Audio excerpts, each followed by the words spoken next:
अच्छा रिश्ता सिर्फ भगवान से, कहीं अच्छा रिश्ता हो ही नहीं सकता। क्योंकि हम अच्छे रिश्ते की चाह करते हैं तो सुख भोग की आकांक्षा रखते हैं, और जो अपने सुख भोग की आकांक्षा रखता है वो खुद अच्छा रिश्ता नहीं है। अगर हम अपने कर्तव्य की आकांक्षा रखते हैं तो सब रिश्ते अच्छे हैं। समझ रहे हैं?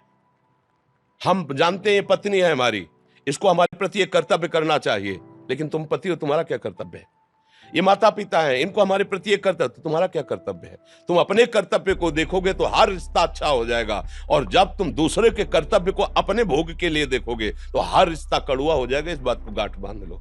और सबसे बढ़िया रिश्ता है सब में अपने मालिक को देख करके व्यवहार करना, तो सबसे अच्छा रिश्ता रहेगा। समझ में आया? महाराज जी, मैं भक्ति मार्ग में हूँ, भक्ति से कभी नीचे ना गिरूं, विचलित ना हूँ, माया में ना गिरूं, भक्ति मार्ग में जीवन सदा रहे, ऐसा क्या करूं? इसके लिए दो उपाय हैं। साधन को हरिभजन है, कै सत्संग सहाय, निरंतर नाम चलता रहे और संत महापुरुषों का संग मिलता रहे, कभी भ्रष्ट नहीं होगे। यदि संतों का संग मिलता रहा और हरिभजन चलता रहा तो जीत विषम संसार कीर्ति जग बिस्तरे, फिर जीत जाओगे। काम क्रोध लोभ मोह मद मत्सर, इन पर विजय प्राप्त कर लोगे। नाम चल रहा है और सत्संग मिल रहा है। जैसे पंछी दो पंखों से उड़ान भरता है ना, एक पंख से नहीं चल पाएगा। हरिभजन और साधु संग, ये दो पंख हैं जो अध्यात्म में भक्ति की ऊंचाई पर हमको ले जाते हैं। बस नाम कीर्तन, नाम जप, साधु समागम, इतने में सब पूर्ण हो जाएगा। जहां संतों के वचन हम सुनते हैं और उनको आचरण में उतारते हैं तो हमारी निष्ठा बदलने लगती। जो देह भाव की निष्ठा थी ना, वो भगवत भाव में आने लगती है। भगवत निष्ठा हो जाए फिर बात बन जाएगी।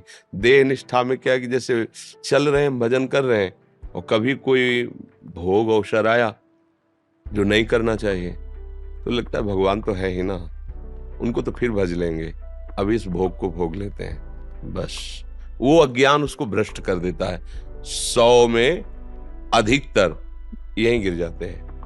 वो चलना चाहते हैं प्रभु की तरफ, तो इतनी मनोरम वाटिका है, उनको लगता है थोड़ा थक गया हूं, थोड़ा विश्राम कर लूं, बस बिगड़ जाते हैं। और जबकि ये मार्ग है कि राम काज कीन्हे बिनु मोहि कहां विश्राम, जब तक भगवत साक्षात्कार नहीं तब तक कोई भी मनोरंजन नहीं, किसी भी तरह इंद्रिय और मन का दुलार नहीं। अपने आप को जलाता हुआ आगे बढ़ता है तो फिर मुख प्रसन्न तन तेज विराजा, कीन्हे रामचंद्र कर काजा। अब परम पायो परम विश्राम, राम समान प्रभु का अब परम विश्राम। हम लोग थोड़ा कमजोर चाल वाले हैं, थोड़ा चले, सामने मनोरम वाटिका देखी विषय भोग की, लगता है थोड़ा मनोरंजन कर लो फिर चलेंगे। चलना तो जीवन भर है, भगवान तो मिल ही जाएंगे, लेकिन ये भोग दुर्लभ है, ये नहीं मिलेगा। बस इसी अज्ञान का नाश सत्संग के द्वारा होता है। ये भोग दुर्लभ नहीं, ये भोग तुम्हें दुर्लभ तत्व प्राप्ति कराने में जो भाव तुम्हें गिरा दे वो आया है। दुर्लभ है तत्व प्राप्ति, भगवत प्रेम, भगवत भक्ति, वो गिराने के लिए आया है। हमारे मन में पूर्व वासनाएं रहती हैं जिनको हम जानबूझकर छोड़ते हैं या अव्यवस्था में छोड़ते हैं। दो ही प्रकार से भजन की गति बढ़ती है, या तो हम विवेक के द्वारा उसे त्याग करते हैं और या तो अव्यवस्था से। जो विवेक के द्वारा त्याग करता है वो तो काट सकता है, लेकिन अव्यवस्था में त्याग किया है तो समय आने पर जब वो भोग आएगा तो हमें गिरा देगा। उससे बचने के लिए साधु संग ही एक उपाय है, दूसरा नहीं है। समझ पा रहे ना आप? जहां हमारे अंदर जैसे मान लो कभी ऐसा खाने पीने, देखने, सुनने, भोगने, कई तरह की लालसाएं होती है। अब वो हम भगवत मार्ग में चल रहे हैं, कभी अवसर नहीं आया तो निकलते चले जा रहे हैं। अब माया ने देखा कि इसके अंदर, वो तो अंदर ही है ना, इसके अंदर ये कमजोर छिद्र है, वो सामने फेंक दिया। फ्री भोगो, सहज में भोगो, कोई नहीं जानेगा, एकदम फ्री। अब उसको लगता है कोई तो देख लेते हैं ना, देख लिया ना, अब वो देखने का अधिकार खत्म, जहां देखने के लिए चले गए। इसमें बस धर्म युक्त विषय सेवन, अधर्म युक्त नहीं।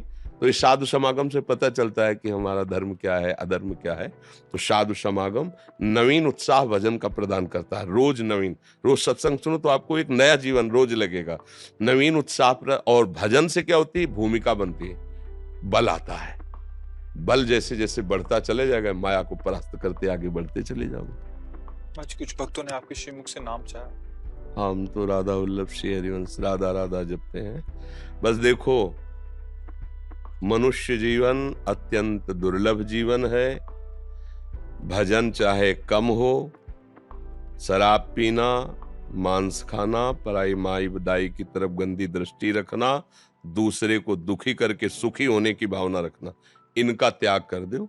भजन चाहे कम हो तो आप शांति से सुखपूर्वक जीवन व्यतीत कर सकते हो।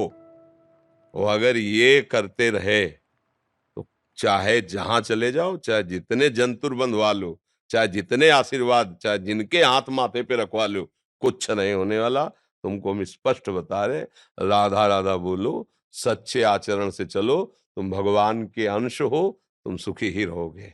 और अगर गलत आचरण करो